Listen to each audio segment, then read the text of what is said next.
প্রজ্ঞাপন জারির পরেই আওয়ামী লীগের নিবন্ধন নিয়ে সিদ্ধান্ত নেবে নির্বাচন কমিশন, জানিয়েছেন প্রধান নির্বাচন কমিশনার এএমএম নাসির উদ্দিন।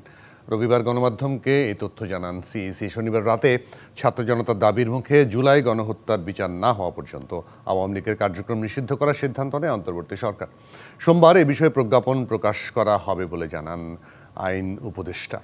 প্রধান নির্বাচন কমিশনার জানিয়েছেন, আওয়ামী লীগের কার্যক্রম নিষিদ্ধের বিষয়ে প্রজ্ঞাপন প্রকাশের পরেই দলটির নিবন্ধন নিয়ে সিদ্ধান্ত হবে। আমাদের সঙ্গে আরও কথা বলার জন্য বার্তাকক্ষ থেকে যুক্ত হয়েছেন সিনিয়র রিপোর্টার মিজান আহমেদ।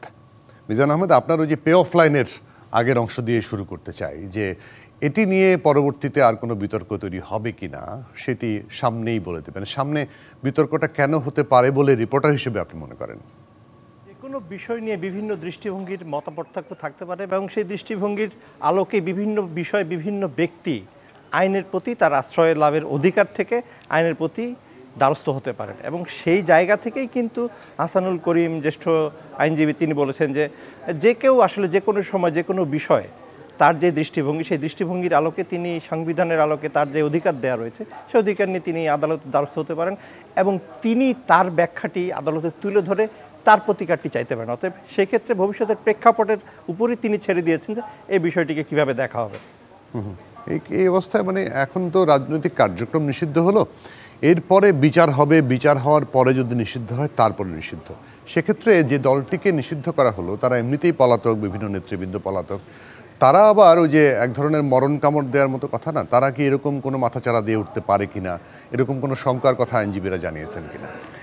দেখুন, আমাদের বাংলাদেশের যে 53 বছরের রাজনৈতিক ইতিহাস, সেই রাজনৈতিক ইতিহাসে যদি দেখেন যে আসলে এই ধরনের বিভিন্ন দলকে কিন্তু রাজনৈতিক টানাপোড়েনের মধ্য দিয়ে যেতে হয়েছে। যেমন আপনি দেখেন যে স্বাধীনতা পরবর্তী সময়ে জাসদ কিন্তু একটি প্রতিকূল পরিস্থিতির মধ্য দিয়ে কিন্তু বাংলাদেশের রাজনীতিতে তাদের রাজনৈতিক কর্মকাণ্ড চালিয়েছে।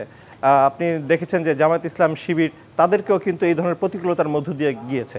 একটি নির্দিষ্ট আমব্রেলার মধ্যে যখন একটি রাজনৈতিক দল থাকে তখন তাকে পর্যবেক্ষণ করা যতটা সহজ, যখন সেই আমব্রেলাটি কেড়ে নেওয়া হয় তখন কিন্তু তাকে পর্যবেক্ষণ করাটি অনেক দুরূহ হয়ে দাঁড়ায়। সেক্ষেত্রে যে মরণ কাপড়ের আপনি বিষয়টি বললেন, সেক্ষেত্রে কিন্তু একটি সুযোগই থাকে যে বিভিন্ন রন্ধ্রে বিভিন্ন অবস্থানে ঢুকে যাওয়া কিংবা প্রবেশ করার একটি সুযোগ থেকে থাকে। অতএব এই বিষয়টি হয়তো তারা ভাববেন, তবে এখন পর্যন্ত সুনির্দিষ্টভাবে প্রজ্ঞাপনটি কিন্তু জারি হয়নি। অতএব এই প্রজ্ঞাপনে কি মেনশন করা হচ্ছে এবং কোন বিষয়গুলো আনা হচ্ছে সেই বিষয়টির দিকে কিন্তু আইন বিশেষজ্ঞরা তাকিয়ে রয়েছেন। কারণ বাংলাদেশের বিদ্যমান দুটো আইনে কিন্তু আসলে রাজনৈতিক দলের বিরুদ্ধে ব্যবস্থা নেওয়ার বিধান রয়েছে, যেটি আন্তর্জাতিক অপরাধ ট্রাইব্যুনালের প্রসিকিউটর কাজী এম.এস. তামিম এই স্টোরিতে কিন্তু বলেছেন। একটি হচ্ছে অপরাধ প্রতিরোধ আইন 2009, যার 18 ধারার আলোকে কিন্তু আমরা দেখেছি ইতিপূর্বে জামাত ইসলামী এবং ইসলামী ছাত্র শিবিরকে সন্ত্রাসী সংগঠন হিসেবে আখ্যা দিয়ে তাদের রাজনৈতিক নিষিদ্ধ করা হয়। অন্যদিকে আমাদের পলিটিক্যাল পার্টি অর্ডিন্যান্স 1978 সেটাও কিন্তু রয়েছে এবং 1978-এর বিষয়টা কিন্তু আইনজীবীদের গ্রহণযোগ্যতা বেশি। তারা যেমনটি বলছেন যে এটা শুধু সরকারের যেমন নির্বাহী আদেশের সিদ্ধান্ত থাকে, ঠিক তেমনিভাবে এতে আদালতের একটি মতামতের বিষয়ও থাকে।